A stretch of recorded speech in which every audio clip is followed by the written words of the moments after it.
Hey everyone, Jen here, and today I wanted to show you how I place the tabs on the new zippered quilted device sleeve and card sleeve, phone sleeve, book sleeve, all the sleeves, and then also go over how I set the snaps in this new file. So just some quick tips today, short video.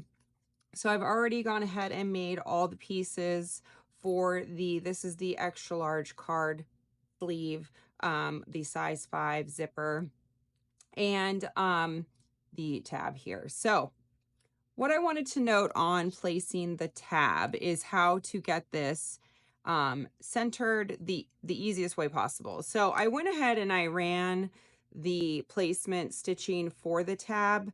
But I'll tell you, if you're using a single needle machine or even a multi-needle machine might be a little harder because it's harder to see where the needle's going to go. The foot on the tack down step starts center. So you can technically skip this step. If your foot is center, you want to make sure you center the tab under your foot, and it will start center and go to the right and then to the left to tack it into place. So a lot of times I go ahead and skip that. So as noted in the PDF, there is this tack down line at the top of your tab, and I'm just marking it so you can see it a little easier there. You're going to use this to line up your tab, so don't skip that step. The quilting on the smaller devices is the center point of the bag. Larger devices may not have that in center. They might just have a quilt square, a quilting square, and you're going to, if you need to, you can mark center of the quilting square and that will give you center. But the easiest way to do this is to take your placement line and place it either to the top of your zipper tape, which on a 5 might be a little too high, or place it just over your zipper tack down line. So you can see that's lined up there. And then the next thing that I do is I line up the snap placement stitch here to the center of the quilting line here. So this will be perfectly centered on either side of the quilt lines and up top. So I'm going to go ahead and return this to the machine. I'm going to tack this into place and I'm going to finish the bag, and then we are going to set the snaps on both the bag base and the tab. Okay, so I fibbed. I went ahead and tacked down the tab, and I wanted to show you the tab tacked into place. So you can see the tack down line right here, and it tacks down just above the zipper tack down line. So this looks all good. The tab should be right side up, and the snap placement is right in the center of the bag. So all looks good. And then at this point, you want to open the zipper. I do that just to the right. And because I'm using a 5, I'm going to tape the pull down here so it stays out of the way. A 3, you won't have to do that because you're not going to have this big pull. Okay, so why don't we just go ahead and place the back? So this is another tip that I do to place the back centered or as best as I possibly can. I use, again, the lines of the stitching to determine where I line them up on my bag. So I mark the center lines here and here, and I take the back and I use this tack down stitching, and I line it up at the top of the zipper tape. So you can see it's lined up on both sides, and then center is lined up center with the hoop.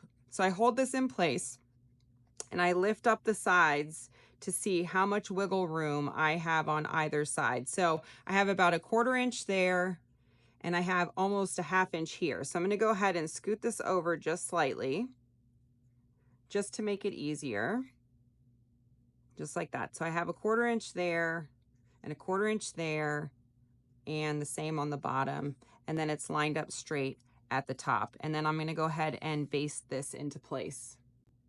Okay, so you can see this basted into place. All of the placement lines are on the outside, so you know you're not going to see any of those. So I'm going to go ahead and wrap this bag up. All right, so the bag is finished. See it here. So now I'm going to show you how I line up my snaps. So if you're using a crocodile to punch your holes, you're going to want to use the smaller of the two hole punches. So go ahead and center your placement stitching in your hole punch and punch out the tab hole. I'm going to trim this off because I am using batting. If you did not use batting in your tab, you really do need to use interfacing on at least the top piece of fabric so that your snap has something more to grip onto. Okay, so once you have that hole punched, you're going to fold over your tab, and you can put this up higher or lower. I like mine right about medium. And I go ahead and take my marking pen and mark inside the tab hole. So you can see that right there. So what you want to do, make sure you do, on some of these bags, the quilting stitch again will be right down the middle. So you need to make sure that you do not trim any of these stitches. So I made that mistake a couple times. The hole punch is fine. It's the scissors that I got it caught on, and it made it didn't unravel, but you know, it cut it pretty good. So all right, so you're going to take your same hole punch and you're going to line it up with that mark. Go ahead and punch through and then trim that off. So you can see none of these unraveled here. Okay, so the snaps that I'm using are cam snaps, and I'm actually using matte snaps. These are like my new favorite thing. So they're the same snaps, and I don't know if it will show up on camera, but the finish on the top is matte versus that shiny snap. So people kind of think that they need to use a long prong snap for projects like this and snap tabs. You really don't need to do that. I've been doing this for I think 9 years now, and I've never used a long prong, but what I do use is a press, and that really is the difference between using a hand press and using a tabletop press.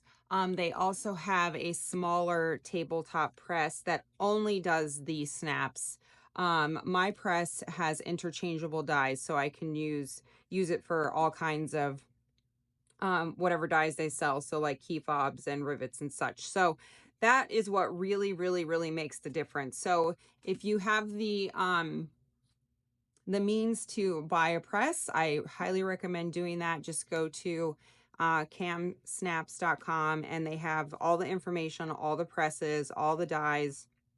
They have numerous videos on how to do the snaps and other different things. So they're a good, very good resource. So definitely worth the investment. I have two of them. I have one set up for the male snap and one set up for the female, but for here we're just going to use the one. So all right, so the snap on the bag, you're going to put the nice side on the inside of your bag, and you can do male or female, it doesn't matter, on the snap. So just one or the other. So I'm going to go ahead and I have the female one already loaded. So that's what we're going to do. We're going to line that up center.